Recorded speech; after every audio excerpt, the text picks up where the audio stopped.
नमस्कार दोस्तों। क्या आपने कभी सोचा है कि हमारे प्राचीन पूर्वज किसी अन्य दुनिया से जुड़े हुए थे?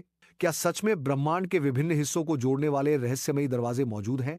आज हम बात करने जा रहे हैं एक ऐसे विषय की जो विज्ञान और रहस्य के बीच की पतली रेखा पर खड़ा है। प्राचीन सभ्यताओं ने अपने धार्मिक ग्रंथों और मंदिरों में ऐसे संकेत छोड़े हैं जो संभवतः स्टारगेट या ब्रह्मांडीय द्वारों की ओर इशारा करते हैं। वैज्ञानिक आज भी इन रहस्यों को सुलझाने में जुटे हैं और कुछ खोजें तो वाकई में हैरान करने वाली हैं। आइए शुरुआत करते हैं मिस्र के रहस्यमयी पिरामिडों से। गीजा का महान पिरामिड, जिसे फराओ खुफू ने लगभग 4500 साल पहले बनवाया था, आज भी वैज्ञानिकों के लिए एक पहेली बना हुआ है। इस विशाल संरचना में 23 लाख से अधिक पत्थर के ब्लॉक लगे हैं और हर ब्लॉक का वजन औसतन 2 से 15 टन के बीच है। लेकिन सबसे हैरान करने वाली बात यह है कि पिरामिड के अंदर कुछ ऐसे कक्ष और सुरंगें हैं जिनका उद्देश्य आज तक स्पष्ट नहीं हो सका है। कुछ शोधकर्ताओं का मानना है कि ये सुरंगें केवल कब्रगाह के लिए नहीं, बल्कि किसी अन्य उद्देश्य के लिए बनाई गई थीं। पिरामिड की दीवारों पर बने चित्रों में कुछ ऐसे प्रतीक हैं जो आधुनिक विद्युत उपकरणों से मिलते जुलते हैं। मिस्र के डेंडेरा मंदिर में तो एक ऐसा चित्र है जो बिल्कुल आधुनिक बल्ब जैसा दिखता है। क्या यह संभव है कि प्राचीन मिस्रवासियों के पास उन्नत तकनीक थी? अब बात करते हैं इराक में स्थित प्राचीन सुमेरियन सभ्यता की। लगभग 6000 साल पुरानी यह सभ्यता अपनी उन्नत ज्योतिष और गणित के ज्ञान के लिए प्रसिद्ध है। सुमेरियन लोगों ने अपने मिट्टी के बर्तनों और मोहरों पर ऐसे चित्र उकेरे हैं जिनमें आकाश से उतरते हुए देवताओं को दिखाया गया है। उनके प्राचीन ग्रंथों में अन्नुनाकी नामक प्राणियों का वर्णन है जो कथित तौर पर आकाश से पृथ्वी पर आए थे। जकारिया सिचिन नामक लेखक ने अपनी किताबों में इन अन्नुनाकी को अलौकिक प्राणी बताया है जो निबिरू नामक ग्रह से आए थे। हालांकि मुख्यधारा के वैज्ञानिक इस सिद्धांत को स्वीकार नहीं करते, लेकिन सुमेरियन ग्रंथों में ऐसी खगोलीय जानकारी है जो उस समय के लिए असंभव प्रतीत होती है। उन्हें हमारे सौरमंडल के सभी ग्रहों की जानकारी थी, जबकि दूरबीन का आविष्कार तो हजारों साल बाद हुआ।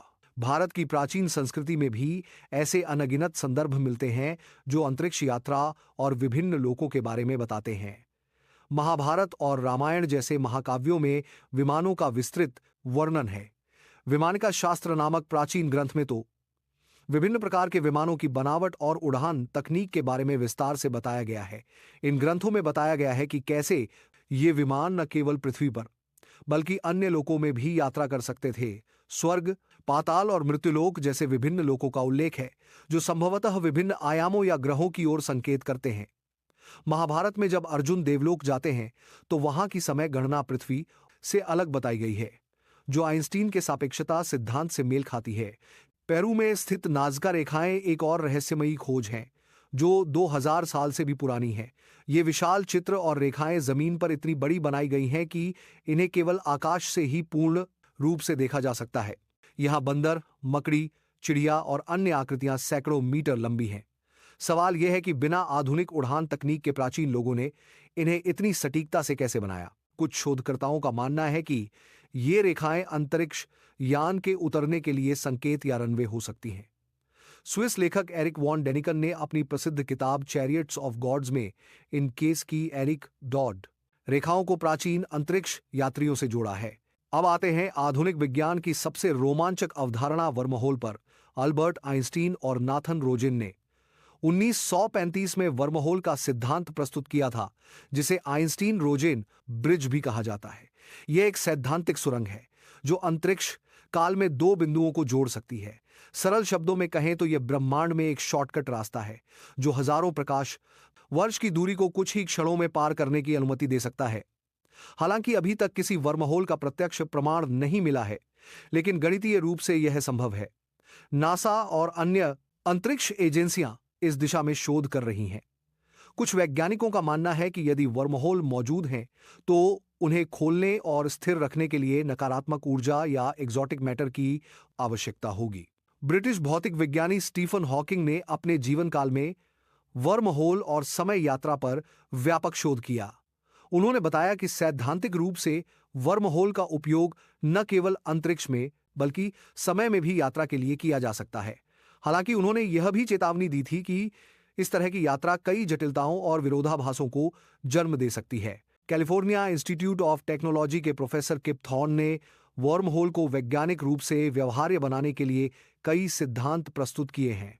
उन्होंने बताया कि यदि पर्याप्त उन्नत सभ्यता हो तो वर्महोल का निर्माण और उपयोग संभव हो सकता है। क्वांटम भौतिकी ने हमें यह समझने में मदद की है कि ब्रह्मांड उससे कहीं अधिक जटिल और रहस्यमयी है जितना हम सोचते हैं। क्वांटम एंटेंगलमेंट नामक घटना में दो कण इतनी दूरी पर होने के बावजूद एक दूसरे से तुरंत जुड़े रहते हैं। यह प्रकाश की गति से भी तेज संचार की संभावना दर्शाता है। कुछ वैज्ञानिकों का मानना है कि यह क्वांटम एंटेंगलमेंट वर्महोल की मूल प्रकृति हो सकती है। यदि हम इस घटना को समझ लें तो शायद अंतरिक्ष में लंबी दूरी की यात्रा का रहस्य सुलझ जाए। पुरातत्वविदों ने दुनिया भर में ऐसे स्थलों की खोज की है जहां चुंबकीय और ऊर्जा क्षेत्र असामान्य है। पेरू में मचू पिच्चू, इंग्लैंड में स्टोनहेंज, तुर्की में गोबेकली टेपे जैसे स्थान न केवल स्थापत्य कला के उत्कृष्ट नमूने हैं, बल्कि ये सभी खगोलीय घटनाओं से जुड़े हुए हैं। स्टोनहेंज लगभग 5000 साल पुराना है, ग्रीष्म और शीत संक्रांति के साथ पूर्णतः संरेखित है। इन विशाल पत्थरों को सैकड़ों किलोमीटर दूर से लाया गया था और बिना आधुनिक तकनीक के इन्हें खड़ा किया गया। कुछ शोधकर्ताओं का मानना है कि ये स्थल किसी प्रकार के ऊर्जा केंद्र या पोर्टल हो सकते हैं। तुर्की में 12,000 साल पुराना गोबेकली टेपे मंदिर परिसर मानव इतिहास की समझ को चुनौती देता है। यह स्थल कृषि युग से भी पहले का है, जब माना जाता था कि मनुष्य केवल शिकारी संग्रह करता था। फिर भी यहाँ इतनी उन्नत स्थापत्य कला और खगोलीय ज्ञान के प्रमाण मिलते हैं कि वैज्ञानिक हैरान हैं। यहाँ के स्तंभों पर उकेरे गए चित्र तारामंडलों और खगोलीय घटनाओं को दर्शाते हैं। जर्मनी के पुरातत्वविद क्लॉस श्मिट ने, जिन्होंने इस स्थल की खुदाई का नेतृत्व किया, कहा था कि यह खोज हमें प्राचीन मनुष्यों की क्षमताओं पर पुनर्विचार करने को मजबूर करती है। मेक्सिको और मध्य अमेरिका की माया सभ्यता ने अत्यंत सटीक खगोलीय कैलेंडर विकसित किया था। उनका लॉन्ग काउंट कैलेंडर इतना सटीक था कि यह हजारों सालों की गणना कर सकता था। माया लोगों का मानना था कि समय चक्रीय है और विभिन्न युगों में विभाजित है। उन्होंने शुक्र ग्रह की गति का इतना सटीक अध्ययन किया था कि आधुनिक गणनाओं से केवल कुछ ही सेकंड का अंतर है। माया के पिरामिडों और मंदिरों में भी खगोलीय संरेखण पाया गया है। चिचेन इत्जा का पिरामिड वसंत और शरद विषुव के दिन एक विशेष छाया प्रभाव उत्पन्न करता है जो एक सर्प की तरह दिखती है। आधुनिक विज्ञान ने डार्क मैटर और डार्क एनर्जी की खोज की है जो ब्रह्मांड के लगभग 95% हिस्से को बनाते हैं। हम अभी तक इनकी प्रकृति को पूरी तरह से नहीं समझ पाए हैं। कुछ वैज्ञानिकों का मानना है कि डार्क एनर्जी वर्महोल या स्टारगेट के निर्माण में महत्वपूर्ण भूमिका निभा सकती है। European Organization for Nuclear Research यानी सर्न में लार्ज हेड्रॉन कोलाइडर का उपयोग करके वैज्ञानिक अंतरिक्ष काल की बुनियादी प्रकृति को समझने की कोशिश कर रहे हैं। वे छोटे स्तर पर वर्महोल जैसी संरचनाओं का पता लगाने की उम्मीद कर रहे हैं। दुनिया भर में कई प्राचीन द्वार और मेहराब हैं जिन्हें पवित्र माना जाता है। भारत के कई मंदिरों में गर्भगृह तक जाने वाले द्वार विशेष ज्यामितीय पैटर्न के साथ बनाए गए हैं। मिस्र के मंदिरों में भी ऐसे द्वार हैं जिन पर विशेष मंत्र और प्रतीक अंकित हैं। क्या यह संभव है कि ये केवल प्रतीकात्मक द्वार न होकर वास्तविक ऊर्जा पोर्टल हों? कुछ संवेदनशील लोगों ने इन स्थानों पर असामान्य ऊर्जा अनुभव की रिपोर्ट दी है। हालांकि इसका वैज्ञानिक प्रमाण नहीं है, लेकिन यह निश्चित रूप से दिलचस्प है। नासा के अंतरिक्ष यात्री एडगर मिशेल, जो छठे व्यक्ति थे जिन्होंने चंद्रमा पर कदम रखा, ने अपने जीवन काल में कई बार कहा कि अलौकिक जीवन निश्चित रूप से मौजूद है। उन्होंने दावा किया कि सरकारें इस बारे में बहुत कुछ जानती हैं, लेकिन जानकारी छुपाती हैं। हालांकि इसका कोई ठोस प्रमाण नहीं है, लेकिन यह विचार कि उन्नत सभ्यताएं अंतरिक्ष काल में यात्रा करने में सक्षम हो सकती हैं, वैज्ञानिक रूप से असंभव नहीं है। ब्रह्मांड में अरबों आकाशगंगाएं हैं और हर आकाशगंगा में अरबों तारे हैं। केपलर स्पेस टेलीस्कोप ने हजारों ऐसे एक्सोप्लैनेट की खोज की है जो पृथ्वी के समान हो सकते हैं। इतने विशाल ब्रह्मांड में यह मानना कठिन है कि केवल हम ही बुद्धिमान जीवन हैं। एस्ट्रोबायोलॉजिस्ट फ्रैंक ड्रेक ने 1961 में एक समीकरण प्रस्तुत किया था जो ब्रह्मांड में संभावित बुद्धिमान सभ्यताओं की संख्या की गणना करता है। उनके अनुसार हमारी आकाशगंगा में ही हजारों उन्नत सभ्यताएं हो सकती हैं। यदि इतनी उन्नत सभ्यताएं मौजूद हैं तो क्या वे अंतरिक्ष काल में यात्रा करने में सक्षम हो सकती हैं? कार्डाशेव स्केल के अनुसार, जो एक सोवियत खगोल शास्त्री निकोलाई कार्डाशेव ने 1964 में प्रस्तुत किया था, सभ्यताओं को उनकी ऊर्जा उपयोग क्षमता के आधार पर 3 श्रेणियों में बांटा जा सकता है। टाइप 3 सभ्यता पूरी आकाशगंगा की ऊर्जा का उपयोग कर सकती है। ऐसी सभ्यता के लिए वर्महोल का निर्माण और स्टारगेट तकनीक संभव हो सकती है। भारतीय वैदिक ज्योतिष में 9 ग्रहों और 22 नक्षत्रों का विस्तृत वर्णन है। प्राचीन ऋषियों ने बिना किसी आधुनिक उपकरण के ग्रहों की गति और उनके प्रभाव का सटीक अध्ययन किया।